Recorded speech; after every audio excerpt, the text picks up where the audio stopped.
c'est un privilège que j'ai, maintenant que je suis élu, c'est que quand il y a un bouquin que je lis et que j'aime bien, derrière, je peux inviter son auteur. Donc là, pendant les vacances, j'ai lu Le Mirage sahélien de Rémi Carayol, c'est toi, Rémi Carayol, qui est aussi le coordinateur du site Afrique 21.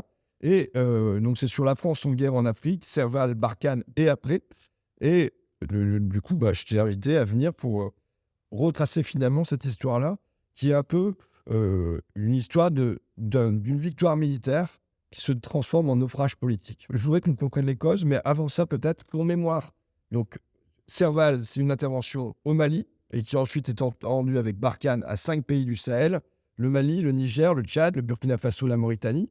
Mais avant ça, il y a comme un espèce de péché originel, et je voudrais peut-être qu'on commence là, avec l'intervention en Libye pour virer Kadhafi, où dès ce moment-là, les chefs d'État africains disent à Sarkozy de surtout pas faire ça parce que ça va leur mettre la pétaudière chez eux. Oui, il y a eu un unanimisme au niveau des chefs d'État des pays qui sont voisins avec la Libye, qui disent attention, si vous faites imploser la Libye, nous, on va avoir des conséquences directes et très rapides. Et d'ailleurs, ça s'est confirmé. Pourquoi ? Parce qu'en fait, Kadhafi jouait un rôle assez important dans ce que lui, il considérait comme étant son arrière-cour, donc tous les pays du Sahel, en fait. Il jouait un rôle à la fois de stabilisateur, mais aussi de déstabilisateur, au gré de ses ambitions et tout ça. Donc, il a pu parfois financer des rébellions, notamment des rébellions Touareg, mais il a aussi financé les accords de paix qui permettaient d'aboutir à la fin du conflit. Donc, en fait, et puis surtout, il avait accueilli un grand nombre de populations nomades, notamment des Touaregs, durant les décennies précédentes. Il les avait intégrés, pour certains, dans l'armée de la Libye ou dans des milices qui étaient plus ou moins liées à l'armée. Et c'était en fait une espèce de magasin géant à ciel ouvert d'armes, en fait. Et donc, les chefs d'État, et Déby notamment en premier, donc le dictateur tchadien, disaient attention, si Kadhafi tombe, c'est toute la région qui va en subir les conséquences. Bon, Sarkozy est passé outre, avec les conséquences que l'on a pu voir très rapidement, puisque le Mali, quelques mois après, se retrouvait confronté à une nouvelle rébellion Touareg, sur laquelle est venue s'ajouter une insurrection djihadiste. Et avec des stocks d'armes venus de Libye qui étaient en grand nombre. Et donc là, c'est l'ouverture de la boîte de Pandore. Donc face à ça, première intervention française, le 11 janvier 2013, c'est Serval qui commence, avec une triple victoire pour François Hollande à l'époque, une victoire politique sur le front intérieur, puisqu'il arrive à unir tous les partis qui, en France, disent « allons-y » et il devient une espèce de chef de guerre, alors que jusque-là, c'était un capitaine de pédalo. Une victoire diplomatique pour la France, puisqu'il y a un appel du président du Mali, il y a plus ou moins une unanimité des présidents africains pour réclamer cette intervention, mais c'est vrai aussi au niveau européen, où on se met derrière la France, et c'est vrai au niveau de l'ONU. Et une victoire militaire qui est relativement rapide, une guerre de 3 mois. Donc on part quand même de quelque chose de très positif. Tout à fait, l'opération Serval, c'est une réussite au premier abord, qui est unanimement saluée sur le plan militaire comme sur le plan diplomatique, parce qu'effectivement, il y avait ces groupes djihadistes donc, qui avaient pris le contrôle d'une partie du nord du Mali et qui menaçaient de gagner du terrain petit à petit vers le sud du Mali. Alors, au moment du déclenchement de l'opération Serval, il y a le mythe de la descente des djihadistes sur Bamako qui a été démonté depuis. Ils visaient pas forcément Bamako. Il n'empêche que, voilà, ils descendaient un peu. Et ces groupes djihadistes, ils faisaient peur. Ils font toujours peur à peu près tout le monde. Et effectivement, il fallait stopper ça. Donc là-dessus, à part quelques critiques, mais vraiment qui étaient plus ou moins tues, les gens qui le voyaient d'un mauvais œil n'osaient pas le dire, parce que justement, il y avait cet unanimisme et tout ça. Bon, le problème, c'est que une fois que l'opération était réussie, au bout de 3-4 mois en fait, que l'ennemi djihadiste avait été repoussé dans ses derniers sanctuaires, en Libye notamment, bon, le choix a été fait, au lieu de se retirer, de rester. Et même d'étendre. Et c'est là la grande erreur de François Hollande, et pas que, de tout l'appareil politico-militaire de la France à cette époque. Alors, comment expliquer qu'on avait promis le retrait sous un an, grosso modo, ou enfin une nette diminution des hommes français sur place? Comment expliquer qu'au contraire, on va rester, et on va rester, en s'étendant à 5 pays, on va rester avec encore plus d'hommes? Alors l'explication officielle, c'est de dire, quand même, l'ennemi n'était pas complètement anéanti. Quand je dis anéanti, je reprends les termes des dirigeants français. L'ennemi n'était pas complètement anéanti, il y avait toujours une menace, donc il fallait accompagner les armées sahéliennes pour les aider à combattre cet ennemi. Ça, c'est une réalité. Le problème, c'est qu'il y avait aussi d'autres enjeux dans cette continuation de cette opération. Bon, il y avait les enjeux politiques.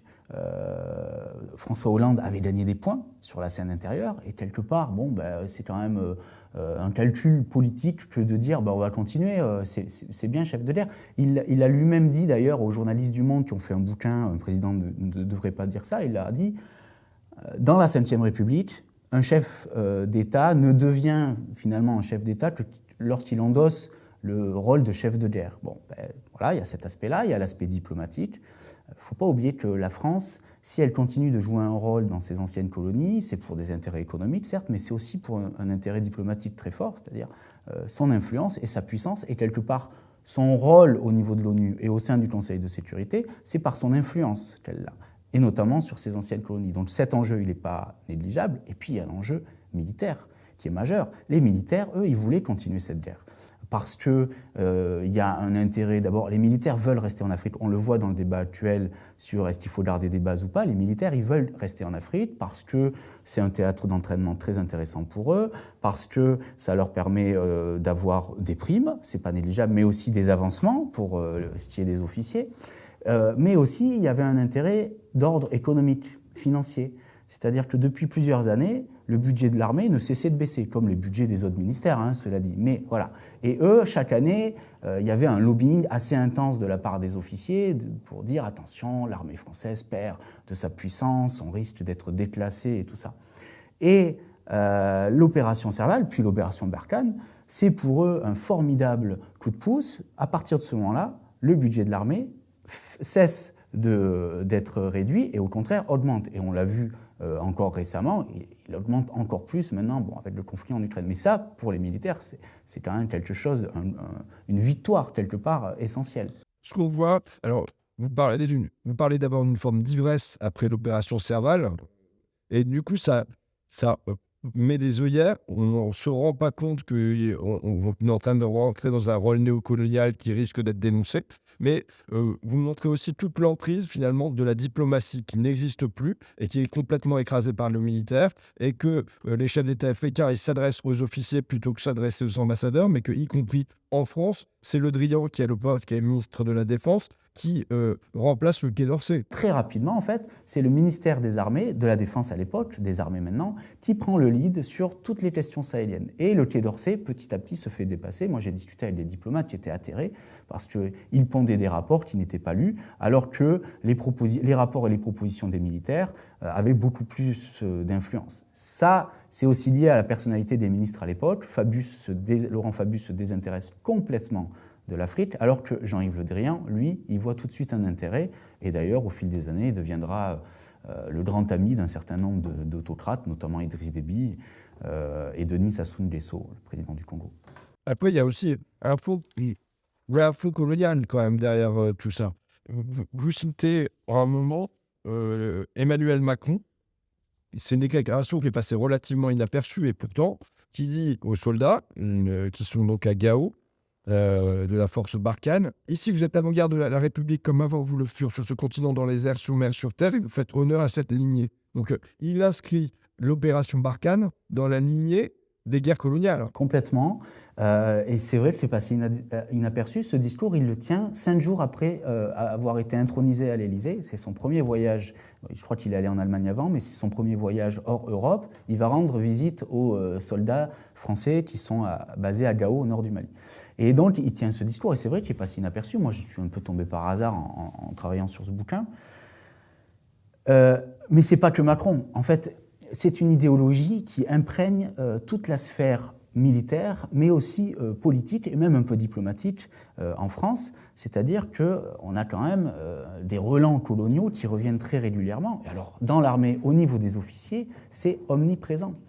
Moi, je l'ai vu en discutant avec des officiers, en lisant leurs livres. Un certain nombre d'officiers ont raconté leur guerre au Mali Et en fait, ils passent leur temps à faire des références à cette gloire passée. Pour eux, c'est une gloire, la colonisation. Ce sont des batailles homériques dans lesquelles des carrières se sont créées. On cite le maréchal Lyautey, qui est une référence absolue pour ses officiers.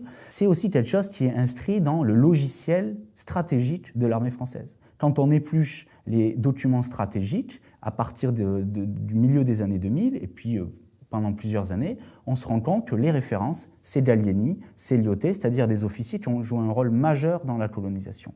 Et quand je dis que ça imprègne leur logiciel, c'est-à-dire qu'on réfléchit encore de la manière dont on réfléchissait il y a 100 ans au moment de la conquête coloniale. Et on adapte sa stratégie sur le terrain à cette réflexion. Et du coup, tout ça amène à des erreurs stratégiques, des alliances, notamment. Moi, il y a un terme que j'emploie souvent, c'est l'alliance coupable, avec un certain nombre de milices qui commettent des exactions au moment même où elles coopèrent avec l'armée française. Et ça, on ne le voit pas, en fait. On ne voit pas que c'est une erreur fondamentale. Pourquoi ? Parce que ça pousse des gens à rejoindre les groupes djihadistes. Si la France soutient notre ennemi, donc ce sont des milices armées basées sur une appartenance communautaire, si la France soutient ces milices, eh ben nous, on va aller se battre contre la France parce qu'elle soutient nos ennemis. Et donc, du coup, là, on va en venir à qu'est-ce qui fait qu'il y a un renversement. Donc, il y a ces œillères qui sont mises, et donc il y a un renversement qui se fait, c'est que d'un Serval victorieux sur le plan militaire, on en arrive à un Barkhane défait sur le plan politique, avec, je vois, une série de causes, notamment, par exemple, c'est toujours par les armes que ça doit se faire et pas par le dialogue. Avec ce qui s'est passé autour de la conférence d'entente nationale au Mali. En 2017, il y a une conférence d'entente nationale qui se déroule au Mali. C'est quelque chose qui est prévu par les accords d'Alger. Les accords d'Alger, c'est des accords qui ont été signés en 2015 pour essayer de créer un dialogue entre les groupes armés, non pas djihadistes, mais les autres groupes armés, et l'État central du Mali. Et donc, cette conférence d'entente nationale réunit des notables venus de l'ensemble du pays, des élus, des responsables religieux. Ils discutent pendant plusieurs jours et ils arrivent à proposer des choses pour essayer de trouver une solution à cette crise. Et parmi les premières propositions qu'ils font, il faut essayer de discuter avec les chefs djihadistes maliens, parce qu'un certain nombre de chefs djihadistes sont maliens. IBK, Ibrahim Boubacar Keïta, qui est le président du Mali à l'époque et qui est très proche de Paris, dit ok, c'est la conférence d'entente nationale qui propose, on va peut-être essayer de faire ça.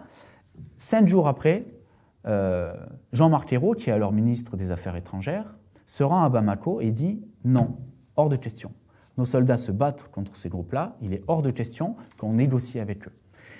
Et ça, en fait, pendant des années, la France va opposer son veto, quelque part, à ces discussions, alors que, au fil des mois, tout le monde finit, ou presque finit par se convaincre qu'on a beau rejeter le projet politique que représentent ces groupes djihadistes, on a beau même l'avoir en horreur, on sait qu'il faudra en passer par des discussions, puisque, sur le terrain, ils sont quand même forts militairement, mais même, ils ont, quelque part, acquis des sympathisants dans les zones qu'ils contrôlent. Donc, la discussion sera obligatoire, au final, on le sait. Mais la France s'y oppose.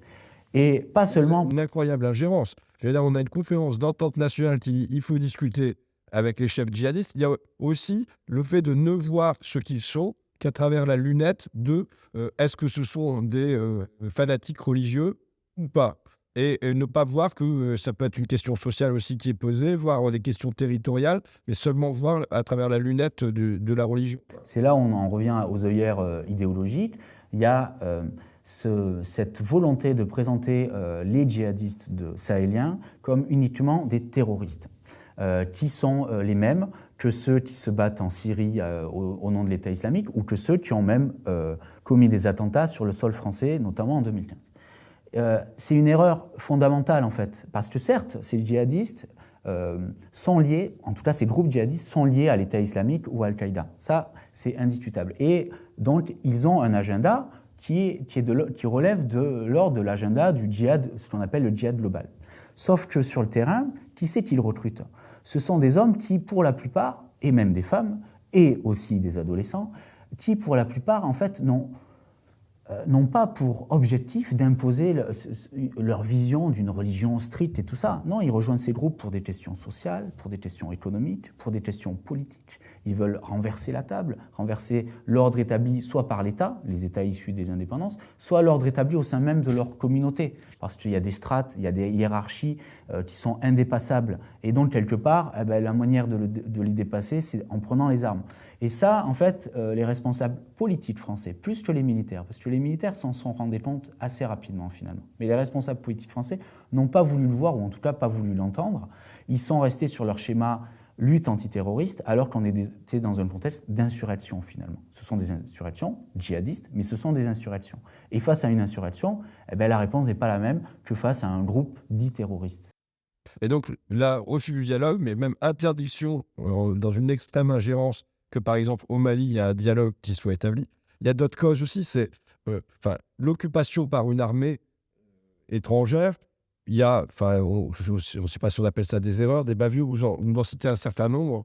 Un enfant de 8 ans qui est tué, les militaires maliens bombardés par les Français, un mariage qui est bombardé, l'usage de drones assez approximatifs pour déclencher des bombardements. Donc il y a tout ça qui se passe, mais je dirais que le plus grave, c'est déjà grave évidemment que les gens soient tués de cette manière-là, mais c'est le déni de l'armée française et des politiques français, et y compris quand l'ONU y met son nez et dit voilà, il y a eu des erreurs qui ont été commises là, il y a un refus d'admettre ça, et on met ça sous le boisseau. Tout à fait.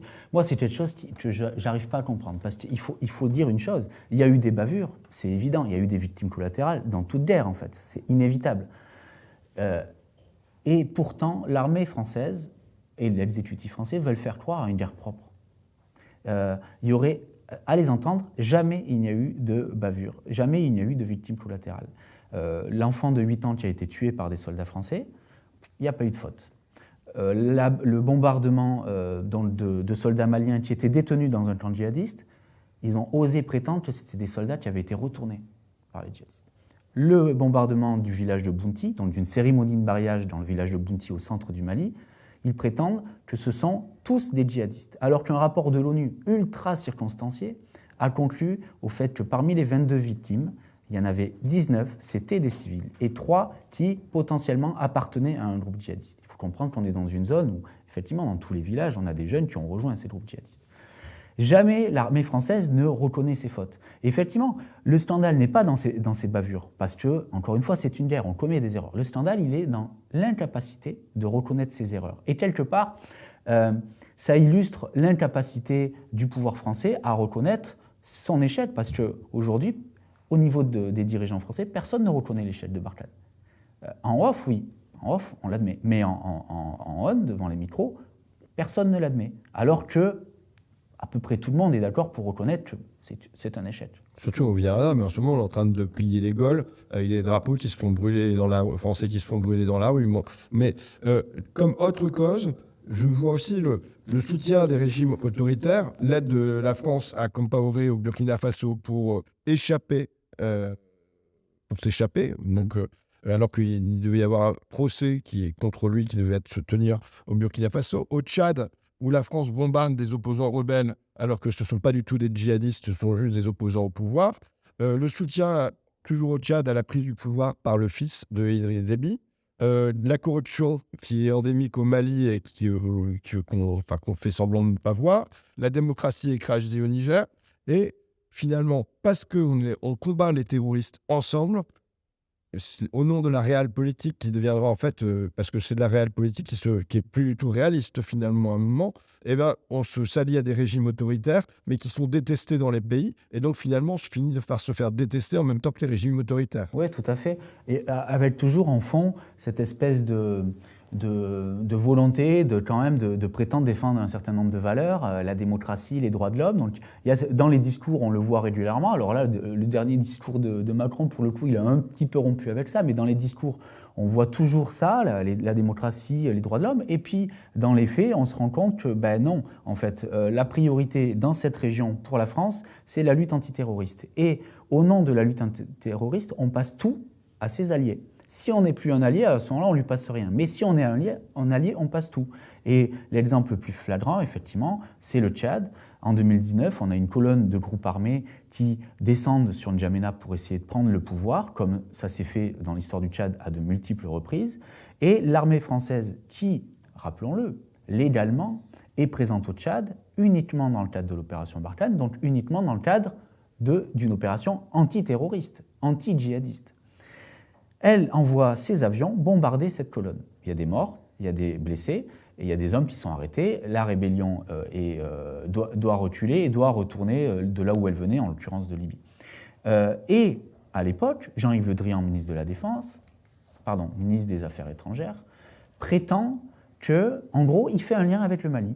Il dit que c'est un peu comme en 2013 au Mali. Donc, en gros, il prétend que ces groupes rebelles qui n'ont rien à voir avec les djihadistes sont quelque part des djihadistes. Et c'est là où on voit l'hypocrisie, parce que les autorités françaises sont pleinement conscientes que ce n'est pas le cas, l'hypocrisie de cette lutte antiterroriste qui permet en fait de passer tout, absolument tout à ses alliés. Et s'enfonce dans l'opération Barkhane, et Macron, à la place de dire stop ou bien de réorienter, au contraire, il va appeler à un sursaut, c'est-à-dire en 2020, à en faire encore davantage, et il convoque les chefs d'État africains, du G5 Sahel, de ces 5 pays-là, pour leur dire on va encore mettre plus d'hommes, plus de force, on va y aller plus fort. Donc, on en arrive à la débandade, d'abord au Mali, avec des convois français qui sont attaqués, avec une France qui est chassée et on lui préfère les Russes de Wagner au Mali, des drapeaux français qui sont brûlés, à la fois donc le pouvoir qui se met contre la France, mais aussi la Russie contre la France,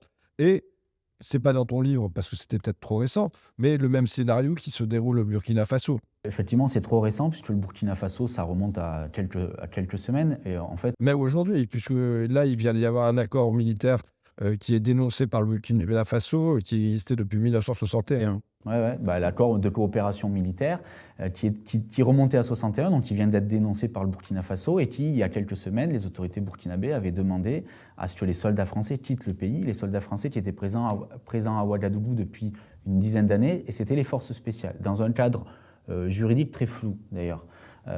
Donc Burkina Faso, plus de soldats français. Mali, il n'y a plus de soldats français depuis l'année dernière. On se demande maintenant quel va être le prochain pays. Ce qui est sûr, c'est qu'en fait, les gens se demandent pourquoi. Alors, on parle beaucoup de sentiments anti-français. Moi, c'est une expression que j'aime pas trop.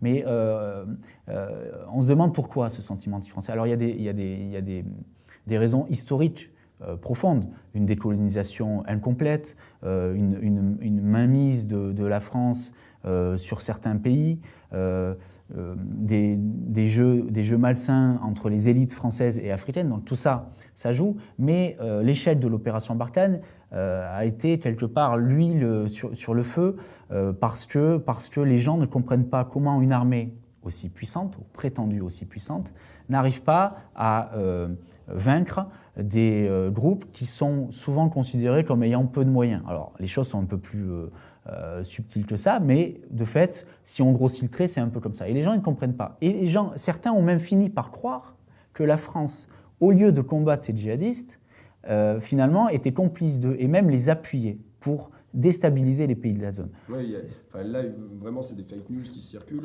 Tu les montres dans le Ce sont des théories conspirationnistes, mais qui ne sortent pas de nulle part et qui sortent pas seulement de la propagande russe. Parce que ça aussi, c'est le discours aujourd'hui en France. On veut nous faire croire que c'est uniquement la propagande russe qui a abouti à ces réflexions-là. Non. En fait, elles sont liées à une incompréhension de la part des personnes, aussi, qui sont parfois sensibles, effectivement, à des thèses conspirationnistes, mais elles ne sortent pas de nulle part, en fait. Et là aussi, il faudrait analyser pourquoi les gens si facilement arrivent à croire quelque chose de complètement inenvisageable.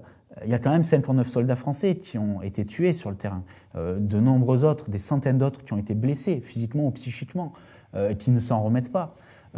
Et il y a eu des moyens énormes mis par la France. En 2020, c'est 1 milliard d'euros que cette opération coûte. Donc, tout ça, cette lutte, elle était véritable pour le coup. Et pourtant, dans ces pays-là, certains croient, et de plus en plus nombreux, croient qu'au contraire, la France soutient les groupes djihadistes. Bon, il faut se poser la question, pourquoi on en est arrivé là ? Et donc, on est à l'Assemblée nationale ici, et il y a l'hémicycle qui est là juste derrière, et ce qu'on voit, c'est que celui-ci, entre autres, il pèse rien. dans les affaires dont on parle, mais c'est même la France en général. Enfin, les Français qui sont jamais consultés sur l'envoi de nos forces, le maintien de nos forces en Afrique, malgré les engagements au départ, parce que au départ, quand on se lance dans la bagarre avec Serval en 2013, il y a Hollande qui dit que régulièrement il y rendra compte, puisque c'est au nom de la France, qui est le ministre de la Défense, Le Drian de l'époque, qui dit qu'il y aura un devoir de transparence. Et c'est tout l'inverse qui s'est passé depuis 10 ans. Il y a eu zéro transparence sur tout ça, et zéro communication sur ce qui se passe vraiment dans ces 5 pays. Moi, c'est ce qui m'a poussé à écrire ce livre, hein. Il y a un vrai déficit démocratique sur cette question, alors sur plein de questions, mais sur cette question, moi, qui m'intéresse, c'est-à-dire le déclenchement d'une guerre. Et c'est pas comme si la France était un pays qui menait rarement des guerres. En fait, si on regarde dans l'histoire, notamment de la Ve République, c'est un pays qui est quasiment constamment en guerre, parce qu'il y a les guerres qu'on connaît, cette guerre-là au Mali, la guerre au Golfe, bientôt peut-être la guerre en Ukraine, on ne sait pas. Il y a ces guerres qu'on connaît, mais il y a aussi toutes les opérations extérieures qui passent sous les radars. Et en fait, depuis 1960, la France a mené des dizaines et des dizaines d'opérations extérieures, notamment dans ses anciennes colonies africaines.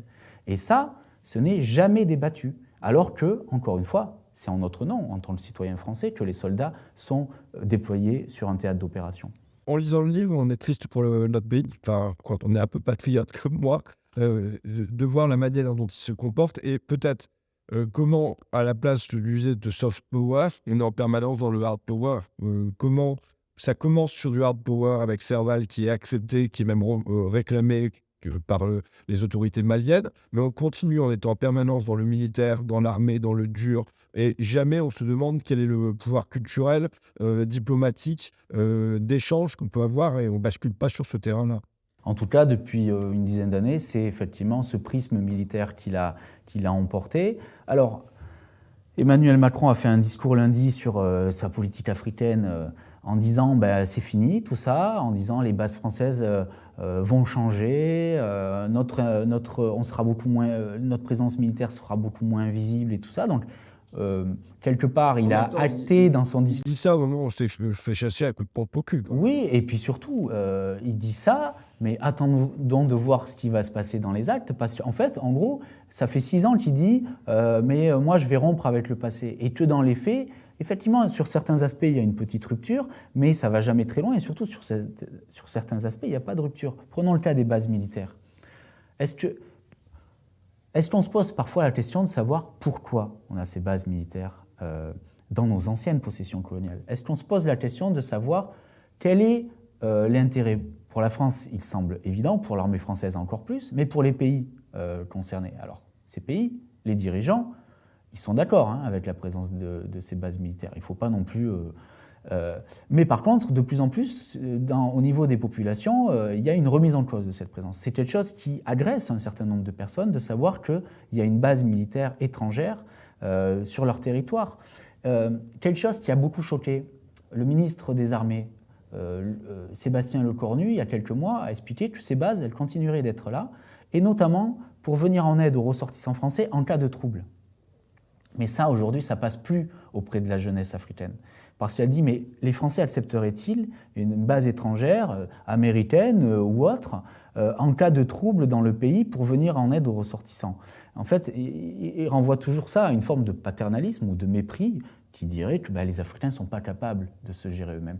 Et en fait, ça, j'ai l'impression que l'exécutif a compris que c'est plus accepté, mais il n'a pas compris qu'il fallait aller beaucoup plus loin dans la rupture de ce qui se faisait dans le passé, en fait.